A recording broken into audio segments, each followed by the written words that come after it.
Hello everyone, মই দীপাংকৰ আপোনাক সকলোকে প্ৰথমে স্বাগতম জনাইছো। বিশ্ববাসী আতংক সৃষ্টি কৰা কৰোনা ভাইৰাছ বিষয়ৰ ভিডিঅ'টো আজি মই কৰি আছো। আমি কৰোনা নামটো আগতে বিয়াৰ সফটৱেৰ আৰু সূৰ্যৰ প্লাজমাৰ নামত শুনিব পাইছিলো। কিন্তু এতিয়া ভাইৰাছৰ নামত এবাৰ কৰোনা নামটো শুনিব পাইছো। সো কৰোনা ভাইৰাছ কেনেকৈ সৃষ্টি হ'ল আগতে জানি লওঁ আহক। চাইনাৰ wuhan নামৰ চহৰখনত এখন জীৱ-জন্তুৰ মাংস পোৱা মাৰ্কেট আছে। তাৰ পৰাই প্ৰথমে এই ভাইৰাছটো বিয়পিছে বুলি শুনা গৈছিল। এই ভাইৰাছটো কিছুমান জীৱ-জন্তুৰ গাত পোৱা যায় আৰু সেই জীৱ-জন্তুবোৰ মাংস যদি মানুহে খায় তেতিয়াহে মানুহৰ দেহত বিয়পে।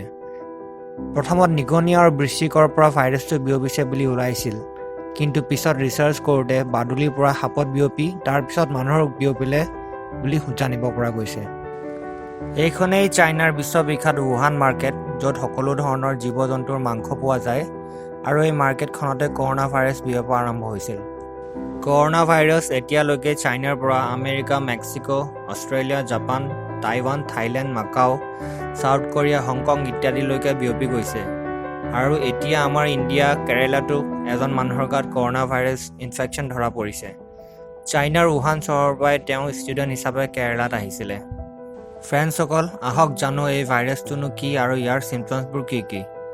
কৰোনা ভাইৰাছ এটা বৃহৎ সংখ্যক ভাইৰাছৰ গ্ৰুপ, যিয়ে আমাৰ শৰীৰত প্ৰৱেশ কৰাৰ ফলত আমাৰ শৰীৰটোত জ্বৰ, চৰ্দি, উশাহ লোৱাত অসুবিধা, বমি, কফ, ডায়েৰিয়া, অত্যন্ত মূৰ বিষ হ'ব পাৰে।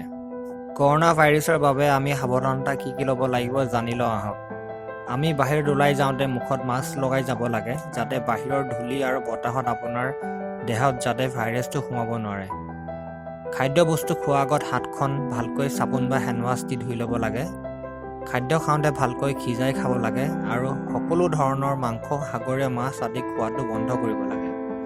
বনৰীয়া জীৱ-জন্তু আৰু ফাৰ্মৰ জীৱ-জন্তুৰ সংস্পৰ্শলৈ প্ৰটেকশ্যন নোলোৱাকৈ যাব নালাগে। জ্বৰ, চৰ্দি হোৱা মানুহৰ ওচৰত যাব নালাগে। এতিয়ালৈকে কৰোনা ভাইৰাছৰ কোনো প্ৰতিষেধক ওলোৱা নাই যদিও আমি এই সাৱধানতাবোৰ মানি চলিলে অলপ হ'লেও এই ভাইৰাছটোৰ পৰা কিছু হাত সাৰিব পাৰিম। তো আজিলৈ ভিডিঅ'টো ইয়াতে সামৰিছোঁ। মোৰ ভিডিঅ'টো চাই যদি আপোনালোকে ভাল পালে তেন্তে মোক লাইক, শ্বেয়াৰ আৰু ছাবস্ক্ৰাইব কৰি বেল আইকনটো প্ৰেছ কৰি দিব। তেতিয়া মোৰ আপকামিং ভিডিঅ'ছবোৰ আপোনালোকে ন'টিফিকেশ্যন পাই থাকিব আৰু মোক আপোনালোকে ফেচবুক পেজতো ফ'ল' কৰিব পাৰিব। সকলোৱে নিজৰ ফেমিলি আৰু পেৰেণ্টছৰ হেল্থৰ কেয়াৰ লওক। Good bye friends.